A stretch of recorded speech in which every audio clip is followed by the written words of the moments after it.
aslında töreni canlı bir şekilde izleme olanağına da kavuştunuz. Hemen ardından verdiğiniz ilk söyleşilerde hem sarsıcı hem umut verici dediniz. Bunu biraz açmanızı isteyeceğim duygularınızla birlikte. Neden sarsıcı, neden umut verici? Orada o tablo size ne hissettirdi? Uzun yıllardır barış mücadelesi veren bir sanatçı olarak. Evet, henüz dün biz bir arkadaş grubuyla bu sürece dair konuşurken, bir sanatçı grubuyla barışın soyut bir kavram olduğundan aslında söz ettik. Uzun yıllardır barış mücadelesini veren, bunun için çeşitli sözler üreten, sahnede dilimiz ne kadar el verdiğince bu konuda bir şeyler yapmaya çalışan insanlar olarak ilk defa barışın dokunabileceğimiz kadar yakınımıza geldiğini hissetmek, birincisi bu sarsıcı duyguyu çok oluşturan temel nedenlerden biriydi. Çünkü hani barış dediğiniz kavram ya da bu kavram düzeyinde nasıl olacağı çok tahmin edilemeyen bir şey. Birçok şey söylenebiliyor ama onun elle tutulur bir hale gelebilmesi için somut şeylerin yapılması gerekiyor. İnsanın hayatına değmesi gerekiyor. İlk defa bu yolculuğa çıktıktan, bu tanıklığın içinde yer aldığımda ben şöyle bir duyguya kapıldım. Evet, bu kez olacak galiba. Barış'a çok yakınız. Bunun için çok fazla emek vermek gerekiyor. Elbette bunun için duyarlılıkları sürekli toplumsallaştırarak yaymak gerekiyor. Ve elbette bunun için herkes kendi payına düşeni mutlaka yapması gerekiyor. Şimdi bütün bunlar dolayısıyla hani sarsıcı duygular, ilk defa kavramsal düzeyde savunduğumuz değerlerin tam da elle tutulur bir hale gelmesine yol açacak bir sürecin, bir serüvenin içine giriyoruz aslında. Şimdi yolculuksa, yani oraya doğru giderken, yani bütün bu duyguları, bütün bu düşünceleri bir taraftan geçirirken birdenbire o dağların arasında, o mağaranın içinden çıkan ve gerçekten o mücadelenin tam da kendisi olan 30 tane insan, ki başında Bese Hozat vardı. Biz kadın mücadelesinde olan kadınlar için bu daha da büyük bir anlam taşıyor aslında. Gelişleri, duruşları, kararlılıkları, bütün bu olağanüstü mücadeleyi sırtlarında taşıma şekli ve oradan ellerindeki en önemli şey, yani silahı, ve bizim her zaman işte barış için önce silahların yok edilmesi gerekir dediğimiz o ana tanıklık etmek tarifi imkansız, yani sözcüklerle anlatılmazdı. Bazen işte ben şimdi bakıyorum bazı medya kuruluşlarına, bunu küçümseyen, bunu işte hatta teatral bir olgu gibi ele alıp küçümseyenler var. Oysa orada şunu düşünebilsek, belki hepimiz oraya tanık olabilseydik daha iyi anlayabilirdik. Bir iki yaşam karşılaşmasıydı bir yandan da. Biz bilineni tekrar edenler olarak oradaydık. Yani hayatın içinden işte okula giden, işte yemek yiyen, uyuyan, işte işine giden insanlar olarak. Oysa dağlarda yaşayan ve bir mücadeleye inanmış, bunun için tüm yaşamını verebilmiş insanlarla karşılaşmanın kendisi de bir o kadar aslında sarsıcıydı. Sessizlik doluydu bir yandan. Bir yandan da nasıl diyeyim, ilk defa birlikte beraber bir şeye karar veriyorduk. O şeyin kendisi elle tutabileceğimiz kadar yakınımızda olan barış olgusuydu. Ve tam da o silahların ilk yakıldığı an, yani o böyle geniş bir çanak gibi büyük bir şeyin içine atıldı ve o ateşi tutan bir kadındı yine. Bu da benim için anlamlı. Bese Hozat ilk ateşi yaktı. Evet, bu ateşin dumanından bir olasılık yine belirdi. Yani biz bunu yapabiliriz. Bu bize çok yakın bir yerde duruyor dedirtti. Farkındaysanız hep bir şeyim var, yani bir soru işaretim var, tedirginliğim var, temkinliliğim var. Çünkü biliyorum ki bu çok kolay olmayacak. Bunu hepimiz de biliyorduk zaten. Ama ilk defa bu kadar net bir tutumu gördüğümüzde ve üstelik bunu o silahı tutan insanların kendisinden yana gördüğümüzde o zaman dedik ki evet, barış gerçekten bu kadar yakınımızda duruyor. Şimdi artık o ateşten bizim bir şeyi tutup yürümemiz lazım. Tam burada o ateşin yakılmasından hemen önce verilen mesajı da yorumlamanızı isteyeceğim doğrusu. Umutları arttıran bir mesaj olarak değerlendirebildiniz mi? Onu şunun için soruyorum. Çünkü şimdiye kadar Kesinlikle. devlet hiçbir adım atmadı ama buna rağmen o mesajların verilmesini barış için nasıl bir umut olarak görüyor ve sayıyorsunuz? Şimdi birincisi şöyle, bir örgüt öyle yani kararı hemen vermemiş belli ki. Düşünülmüş, taşınılmış. Yani bu hemen yapılabilecek de bir şey değil. Çok iyi bir metin çıkarmışlar ve bu metinde açıkça şu çağrıyı yaptılar. Biz elimizdeki en önemli şeyi, yani silahı bırakıyoruz. Bu kararı verdik.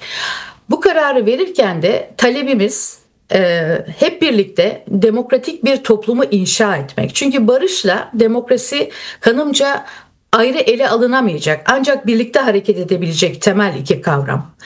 Burada örgüt kendi adına yapması gerekeni aslında yaptı. Ne yaptı? Elindeki simgesel görünüyor ama aslında bu tür örgütlerin kararlılığını göstermesi açısından bu çok önemli bir olgu.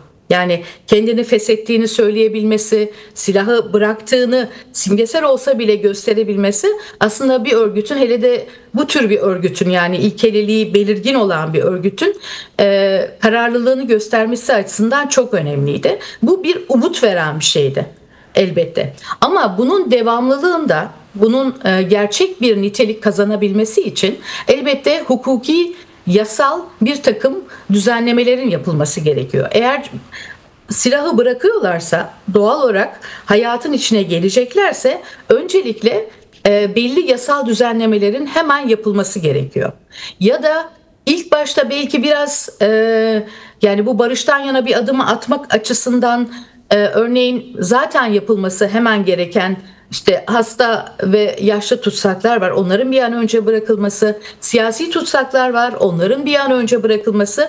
Böylece aslında bir adım attığını, devletin de adım attığını görüyoruz. Asıl itibariyle devletin atması gereken adımlar. Yani bir anlamıyla umutları arttıran bir örgüt adımı var.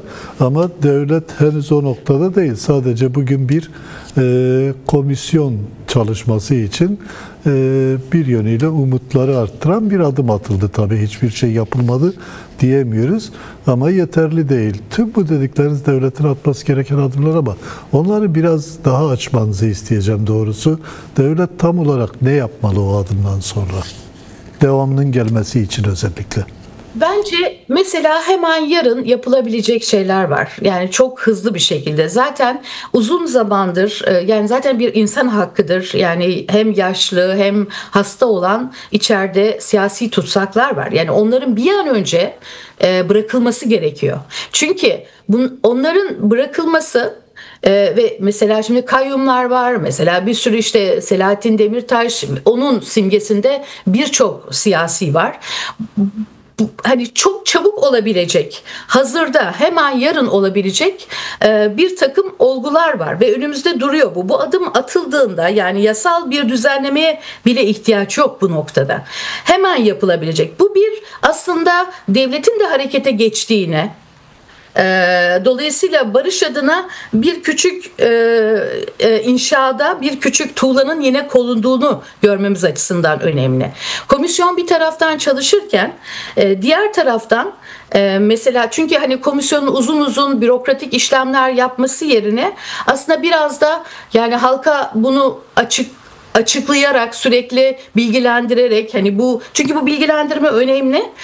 Hem toplumdaki o umudu sıkı tutmak ve bir şeyler yapılıyor. Biz de bunun neresinde olabiliriz? Hani biz de kendi adımıza hangi katkıları koyabiliriz diye, dışarıda da bu hayatın. Çünkü barış böyle sadece yasalarla olabilecek bir tek başına da bir şey değil. Hep birlikte kurabileceğimiz bir şey. O nedenle kanımca hani bu yasal düzenlemelerin de, çünkü örgütten zaten aslında eğer silah bırakıyorsa bu silah bırakacak insanların da geleceklerinde nasıl yaşayacakları, nasıl bir yön alabilecekleri de aslında yine bu düzenlemelerle ilgili, yani hukuki olarak belli düzenlemeler yapılması ile ilgili. Ama tek başına da böyle değil. Ben örneğin kendi adıma şunu önemsiyorum. Yani böyle hani bir komisyonun kendi içindeki çalışmasını kendiliğinden yürütmesindense bunu paylaşarak, tartışarak, mesela sivil toplum örgütleriyle, kişilerle, aydınlarla, yani tartışmanın da aslında barışın toplumsallaştırılmasında önemli bir katkı olacağını düşünüyorum. Dolayısıyla hani devletin atması gereken çok açık, hemen çok hani zor da olmayan aslında bir önünde bir seçenek var. Bu olduğu anda biz diyeceğiz ki tamam, şimdi sıra bizde. Bir yönüyle de belki bir zihinsel değişimden de söz etmek mümkün.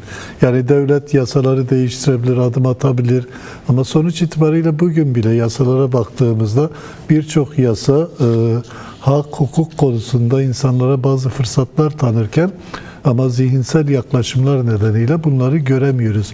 O zihinsel değişimi sağlamak için öncelikle devlete düşen sorumluluklar nedir? Tabii diğer taraftan toplumun da kendi içinde sorumlulukları vardır. O boyutuyla da değerlendirmenizi isteyeceğim ama o zihinsel değişim nasıl sağlanabilir? Çünkü biraz önce siz de örnek verdiniz. Hala işte atılan bunca adımı küçümseyen, önemsemeyenler var, düşmanlık edenler var. Doğrusu bu önemli. Bunu nasıl sağlayacağız? Nasıl sağlayacak devlet? Bence biraz hani tartışma zeminlerinin herkese açılması gerekiyor. Ben gözlediğim kadarıyla yine şöyle bir gerçeklik oluyor çünkü. Belli gruplar var, işte bir bizim gibi düşünenler, hani demokrasinin önemsenmesi gerektiğini söyleyen, barışın ancak böyle inşa edebileceğini söyleyen gruplar var. Biz kendi aramızda kalıyoruz. Bir grup var tamamen işte ırkçı ve hani başka bir cepheden her ne olursa olsun savaşın olmasını ve devam etmesini isteyenler var. Bir grup da daha böyle hani tam açıklayamayarak ama dilini hiç değiştirmeden hep terör üzerinden, hep şiddet üzerinden tanımlıyorlar. Oysa öncelikle bizim bu dili değiştirmemiz gerekiyor. Karşılıklı diyalog zeminlerinin olması gerekiyor. Tartışma zeminlerinin açılması gerekiyor. Bence mesela tartışmak çok önemli. Farklı düşüncede olan insanların bütün, mesela sadece ama kendi alanlarında değil. Çünkü baktığınız zaman hani belli televizyon kanalları hep aynı şeyleri birbirlerine anlatıyorlar. Oysa karşılaşmalar önemli, diyalog, tartışmalar önemli. İnsanların birbirlerine fikirlerini söylemesi ve mesela bizim için en önemli şeylerden biri, eğer barış olgusunu biz toplumsallaştırmayı hedefliyorsak bunda en önemli ilk adım dildir. Yani siz sürekli terör derseniz barış inşasını oluşturabilmeniz çok zor bir hale gelir. Ama derseniz ki silahlardan arınılıyor ve buradan da belki bir hep beraber bir yaşama alanını oluşturabiliriz. Hani onların kendi dilinde söyleyeyim, oluşturabiliriz üzerinden başlayacak bir dil barış için bir adımdır. Çok önemli bir adımdır. Yani sürekli yıllardır, çünkü beyinlere o kolektif bilinç haline dönüşmüş artık. Yani tamamen herkes işte Kürt dendiğinde, işte örgüt dendiğinde hep böyle ilk akla gelen şiddet, işte terör, başka bir şey değil. Yani bütün bunların yıllardır bu beyinlere çakılı olan bu artık verili hale gelmiş bilgilerin değişmesi için dilin de değişmesi gerekir. Yani devletin yapacağı şeyler belirgin ama ben burada daha çok hani bütün kanalların tartışma zeminlerini açması gerektiğini düşünüyorum. Örneğin tam karşıtını düşünen biriyle diğerinin tartışmasını, halkın da buna aslında bir yerden tanık olmasını, düşüncelerini bunun üzerinden götürmesini, böylece o tarafgillik, taraftarlık, yani bir grup için başka bir taraftarlık oluyor, bir grup için başka bir taraftarlık. Bunu ortadan kaldırmamız gerekiyor kanımca. Yani demokrasi dediğimiz kavramda, o yüzden hep diyoruz, barışla demokrasinin birbirinden ayrılamayan iki temel olgu olmasının nedeni de zaten tam da bu. Çünkü farklı olabileceğiz. farklı da düşüneceğiz. Evet. Ama birlikte yaşama ve birlikte bir alanda ama birbirimize saygıyla yaşamayı, eşit bir şekilde yaşamayı ve birbirlerimizin özgürlüklerine tahammül etmeyi, buna saygı duymayı öğreneceğiz. Evet, bu dedikleriniz aslında önemli ama sonuçta biliyoruz ki bu işi devletler, organizasyonlar çok kolay yapamıyorlar. Esas itibariyle bu dediklerinizi yaşama geçirecek olan da bizzat toplumun kendisi, toplumun öncüleri, sivil toplum örgütleri, demokratik kitle örgütleri ve sanatçılar. Bu anlamda onların bu dediklerinizin sağlanması için sorumlulukları neler olmalıdır? Bir sanatçı yaklaşımıyla meseleyi değerlendirdiğinizde, bir barış aktivisti olarak değerlendirdiğinizde gerçekten toplumun hangi sorumlulukları üstlenmesi gerekir, neler yapması gerekir? Dilin değişiminden zihniyetin değişimine ve birlikte bir yaşam kültürü oluşturmaya kadar gidecek bu süreçte. Şimdi tabii sanatın çok büyük bir gücü var kuşkusuz. Ben hep şöyle söylüyorum, yani elbette sanat düşünceyle ilgilidir ama asal olarak bir duyguyu taşır. Yani bazen saatlerce bir siyasetçinin konuşmasından çok daha etkilidir. Örneğin bir filmi seyretmek, bazen bir şiiri okumak, bazen bir müziği dinlemek, bir resmin karşısında dura kalmak. Yani o yüzden ben sanatçıları bu anlamda hani hem yaygınlaştırmak, toplumsallaştırmak, doğallaştırmak ve bu birlikte yaşama kültürünün mutlak surette hem örneğin dizilerde örneğin yani bir tane dizi yapabiliriz. Emin olun dizi gibi böyle çok geniş kitlelere ulaşabilecek. Mesela iyi bir dizi, yani gerçekten barışı öngören, demokrasiyi öngören, birlikte yaşama kültürünü besleyebilecek, dostlukla, arkadaşlıkla, yani farklı olana yan yana durabilmenin ne kadar güzel bir şey olduğunu anlatabilen bir dizi, emin olun saatlerce burada konuşmamızdan çok çok daha büyük bir etki yaratabiliyor büyük kitleler açısından. Çünkü onun kalbine dokunuyor aslında. Evet ya diyor, ben bunun farkında değilim. Yanı başımda duruyor ve niye düşmanlaştırıyorum ki? Bir hikaye içinde o iki karakter yan yana geldiğinde belki birbirine düşman gibi görünebilir. Ama siz barışçıl ve demokratik bir mantıkla baktığınızda o zaman o yapı bambaşka bir hale gelebilir. Ve bakarsınız ki milyonlarca insan da ertesi gün başka bir duyguyla uyanır ve onu takip etmeye başlar. Bu tabii hani biraz daha popüler kültür üzerinden de konuşuyorum. Çünkü etkili aslında olan bir şey bir dizi örneğin. Çünkü ben tabii tiyatrocuyum. Çok da sevdiğim bir mesleğim var ama maalesef her zaman sınırlı sayıda insana sınırlı sayıda ulaşabiliyoruz. Ama bir televizyon işi yaptığınızda iş bambaşka boyut kazanıyor. O yüzden arkadaşların da bana söylemesiyle aslında bu bende iyice oluşan bir fikir oldu. Yani bence mesela bir dizi yapabiliriz ve güzel bir hikayeyi bu mantıkta en farklı olanı yan yana getirerek ve bir aşk hikayesi anlatabiliriz. Bunu anlattığımızda emin olun bir sürü şey değişebilir. Bir yanı bu, daha popüler açıdan. Elbette ben başka bir açıdan örneğin şimdi aklıma da ilk cümle şöyle hep geldi ilk andan itibaren. Ben dedim yani barışa sözüm var diyerek yola çıkalım. Mesela işte dün bir arkadaşlarla konuştum. İşte şiir söyleyelim, birimiz gitar çalsın, diğeri işte ne bileyim bir metinden okuyan binlerce barış metni var çünkü. Aslında bunu dolaşalım, işte her şehre gidelim, yani payımıza düşebilecek bu, çünkü herkes kendi adına yapacak. Ben bir siyasetçi gibi yapamam. Benim mesleğim, ben oyuncuyum, tiyatrocuyum. Kalplere daha fazla dokunabilirim. Öfkeyi de daha iyi anlatabilirim. Ama sevgiyi de anlatma olasılığım var. Dolayısıyla bence sanatçılara burada çok iş düşüyor. Tabii ki kaygılar var. Elbette ki birçok insan açısından korkular var. Bunu da yenmenin yolu yine de cesaretin bulaşıcı bir şey olduğunu unutmadan cesaretle yürümek.